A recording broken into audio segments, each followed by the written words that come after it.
Eat what? Yes.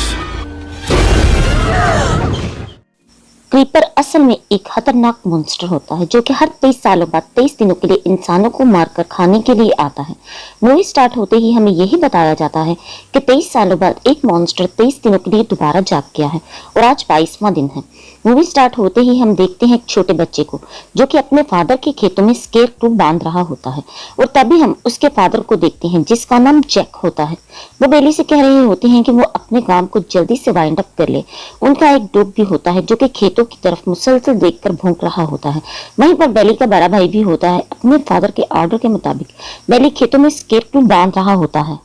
तभी उसकी नजर 7 वाले स्केरक्रो पर पड़ती है तो उसको फील होता है कि ये स्केरक्रो कुछ अजीब है। वो उसके करीब जाता है और उसे काफी ध्यान से देखता है। तभी स्केरक्रो का पंजा हिलता है। वो समझ जाता है कि ये स्केरक्रो नहीं है बल्कि कुछ और है। वो चिल्लाते हुए उस जगह से भागना शुरू करता है। पास ही काम करते हुए उसके भाई और उसके डैड उसकी आवाज सुन लेते हैं और वो भी बेली की तरफ भागना शुरू करते हैं। बेली के डैड बंदूक ले लेते हैं। वो जब खेतों में जाते हैं तो देखते हैं कोई अजीब सा मॉन्स्टर उनके बच्चे को खींच रहा है। पर इससे पहले कि वो बेली तक पहुंचते, वो दरिंदा जो स्केरक्रो बनकर खेतों में खड़ा था वो बेली को उसके भाई और डैड के सामने ही उठाकर ले जाता है। ये दरिंदा जो बेली को उठाकर ले गया है ये हर 23 साल में 23 दिनों के लिए जागता है। आज इसको जागे हुए 22 दिन हो चुके हैं, यानी कि इसके पास एक और दिन है। नेक्स्ट डे में एक स्कूल बस को दिखाया जाता है जिसमें बास्केटबॉल के प्लेयर्स और कुछ चीयर लीडर्स होते हैं। वहीं पर एक लड़का जिसका नाम स्कॉट होता है जो कि बस में लास्ट सीट पर बैठा होता है और काफी अपसेट होता है किसी बात पर। ये लोग काफी एंजॉय करते हुए जा रहे होते हैं। इनकी बस एक सुनसान हाईवे से गुजर रही होती है और तभी इनकी बस का टायर ब्लास्ट हो जाता है। लेडी बस ड्राइवर और कोच काफी परेशान हो जाते हैं। लेडी बस ड्राइवर और कोच नीचे आकर बस को देखते हैं। वो देखते हैं कि उनकी बस के टायर में एक थ्रोइंग गन गिरा हुआ है। थ्रोइंग गन एक पुराने जमाने का हथियार होता है जिसको शॉटगन भी कहा जाता है, जिसको लोग हाथ से बनाया करते थे शिकार के लिए। और जब वो उस थ्रोइंग गन को देखते हैं तो उसके दरमियान में एक इंसानी दांत भी लगा होता है। वो सबके सब बस के अंदर आ जाते हैं।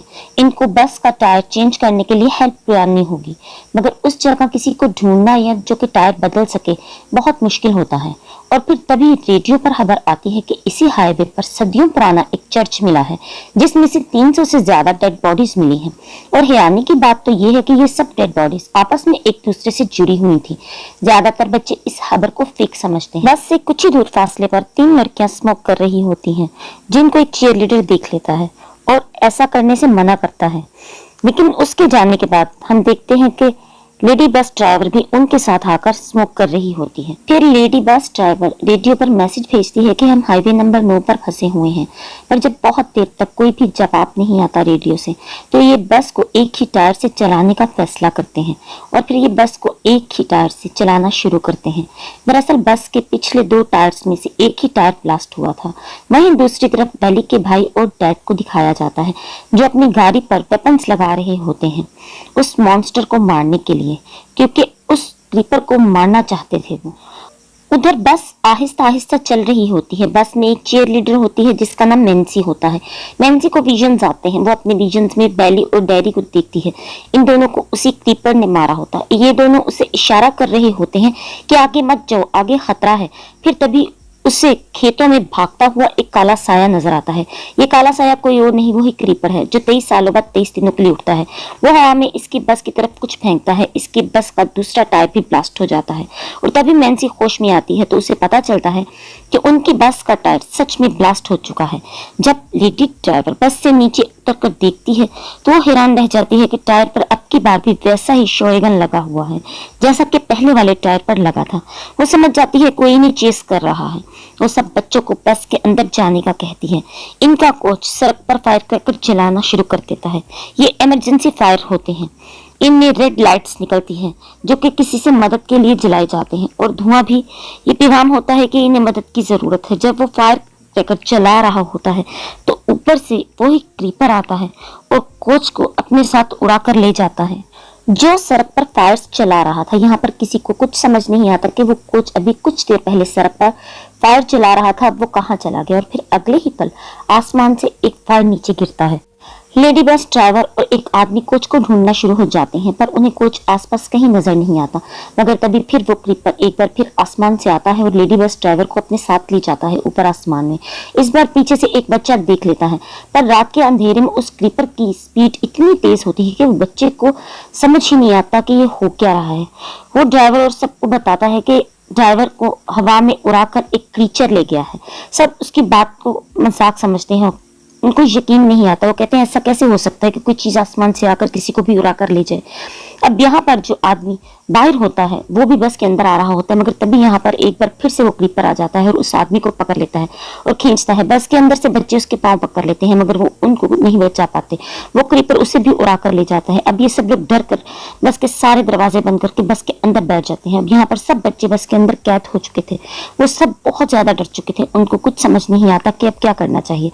और तभी क्रीपर फिर से वापिस आता है, बस की बैक विंडो से इन सबको देखता है। वो अपने शिकार देखकर काफी खुश होता है और फिर यहाँ पर उड़ जाता है। इसके साथ जो चीयर लीडर जिसका नाम नेंसी होता है, जिसको विजन जाते हैं, उसे फिर से विजन आते हैं और वो विजन में देखती है कि वो जगह देखती है जहाँ पर ये क्रीपर स्केट 2 बनकर खड़ा होता है।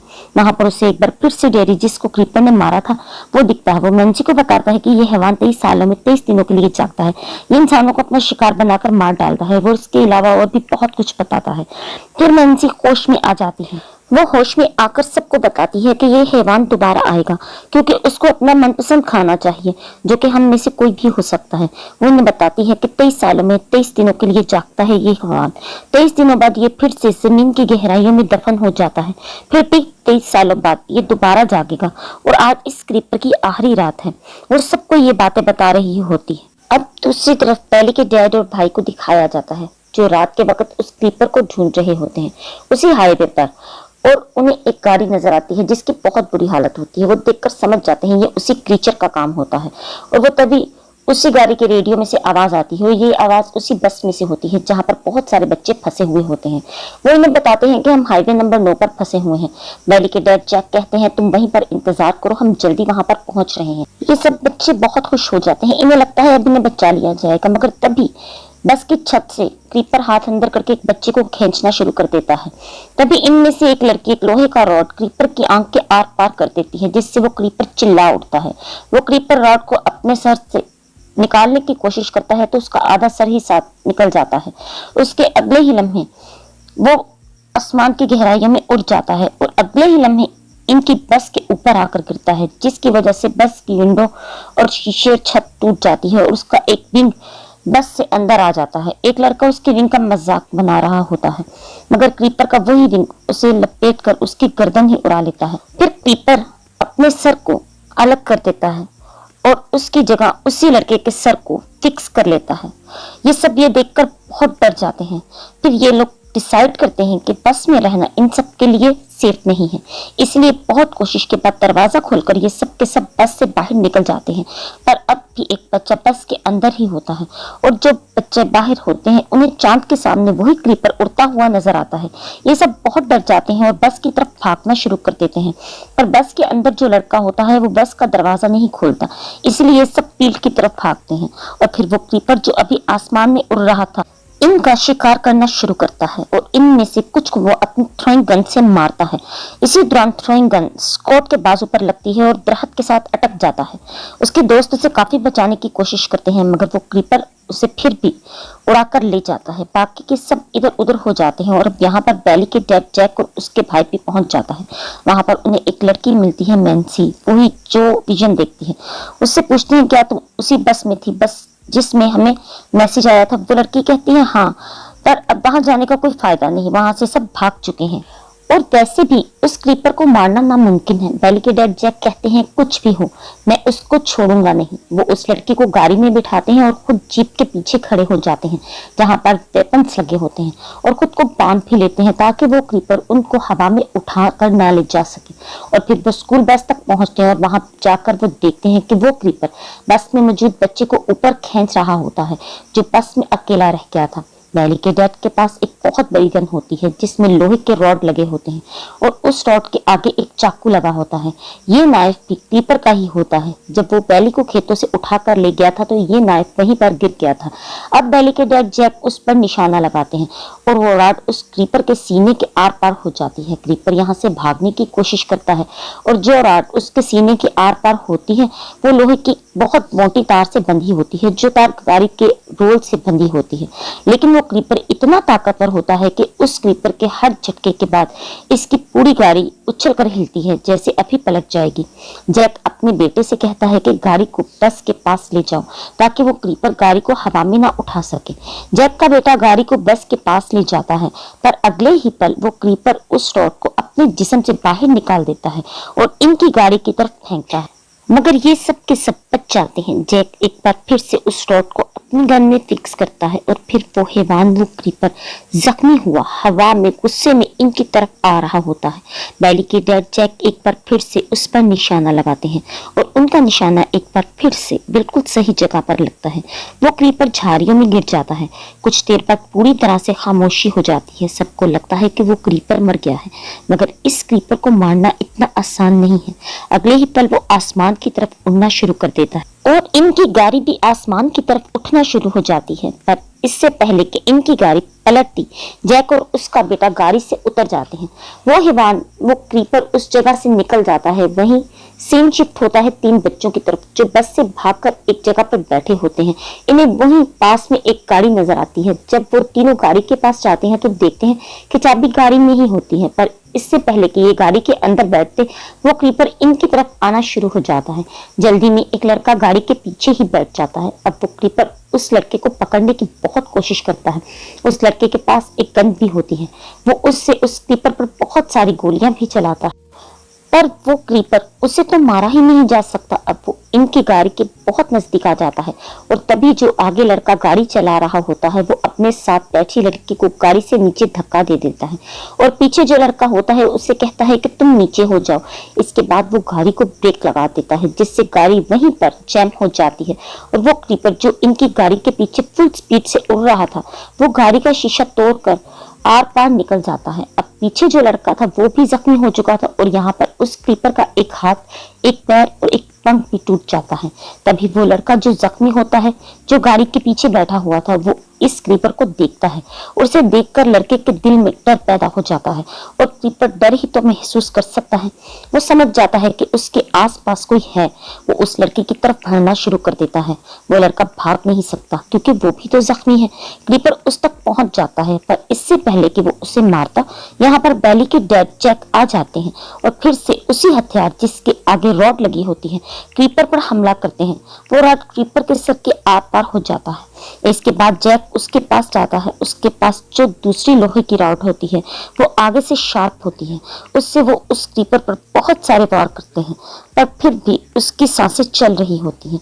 वो लगातार जैक को ही घूर रहा होता है और फिर कुछ ही देर बाद उसकी स्किन से उसका पूरा चेहरा कवर हो जाता है। तभी यहाँ पर मैंसी आती है जिसको विजन आए थे। वो जैक को बताती है कि ये मरा नहीं है, इसके 23 दिन पूरे हो चुके हैं और आज से ठीक 23 साल बाद ये दोबारा 23 दिनों के लिए जागेगा। जैक कहता है मैंने अपने बेटे का बदला ले लिया, ये मेरे लिए मर चुका है। धीरे धीरे वक्त गुजरता है और 23 साल गुजर जाते हैं। जैक का बेटा अब बड़ा हो चुका है और जैक बूढ़ा। इनके फॉर्म में 2 लड़के और 1 लड़की आते हैं। दरअसल ये उसी क्रीपर को देखने के लिए आए होते हैं। ये लोग यहाँ पर बहुत फेमस हैं। लोग इनको बैट ऑफ द हेल कहते हैं।